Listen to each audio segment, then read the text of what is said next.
I actually had no idea because I was new to the industry and didn't really know the customers or what they would ask or what the experience should have been. The speakers I didn't know, so a lot of new things, right? So it didn't feel right to start with something like buy furniture, get in tech, mount it to a wall, and only to later find out that that was not a way to go. That felt like a very expensive decision, right? So I needed to figure out, okay, how can I build in flexibility so I can go versioning, right? Start with something. I need a starting point, right? You need to start with something, but I needed to be able to adjust that based on where this was going, what I was working with, the customers coming in, if they like it or not. So we've built in a lot of flexibility, and I can come up with two quite unique things in terms of key experiences. I've sent you a photo, Alessandra, so we can put that on the screen to paint the picture a bit better. One of the cool things in the center, you can see it here as well, is everything is movable. Everything is on wheels, the screens as well, the chairs, yes, the table as well. So we can move in and out quite fast. We can actually personalize the room to a certain meeting, right? We have the space. Now let's figure out, okay, what that space needs to look like when a customer comes in. So if it's only a small group, why do we need such a large table, right? So, and this is actually a few versions down the line. So these tables, they're also quite new. And what I like is that they're whiteboard tables.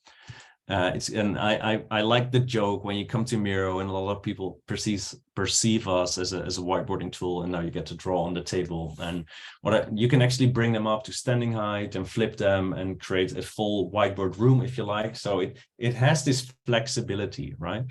And when I only have a small audience, I'll roll out some of the tables so it can actually fit the room to a certain meeting. And the same with the screens. If I find out that a customer is using Miro on, for example, I don't know, service ops, Jamboards, I'll roll those in, because in storage, I have quite a lot of extra because we do a lot of testing on different devices as well. So I can now personalize the room to what the customer has, right? And I think I like that a lot, that flexibility. And here's point two. And I think that really hits it home. Almost everything you see here on this photo is on a subscription basis. So it's furniture as a service, but it's also hardware as a service. Because we didn't know what we needed, we partnered with two companies, and we just gave them the square meters and the amount of people that we needed to cater for. And we said, okay, make sure that we can have that version 1. And so bring in, I don't know, a lounge kind of setting, a table, chairs and whatnot, and we'll change it as we go. So for example, the chairs are also new. The chairs that we had weren't comfortable enough.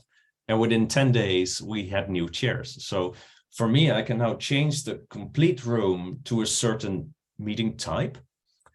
And I think for our experience to be always, and we also have the latest and greatest, because we can just change it constantly. For example, we give customers iPads when they come in to interact with Miro, to interact with the screen, right? Because we want them to be on our devices. What you also see on the table, there are no sockets. They cannot charge their laptops and phone and whatnot. So you're in our house, our devices. But this makes sure that we always have the latest iPad as well, right? So I think this is quite unique. I'm really happy that we made this decision. It's working out really well. And also it keeps it very fresh, yeah, in the center, because you can change all these little components, and we're not stuck. We're not building legacy.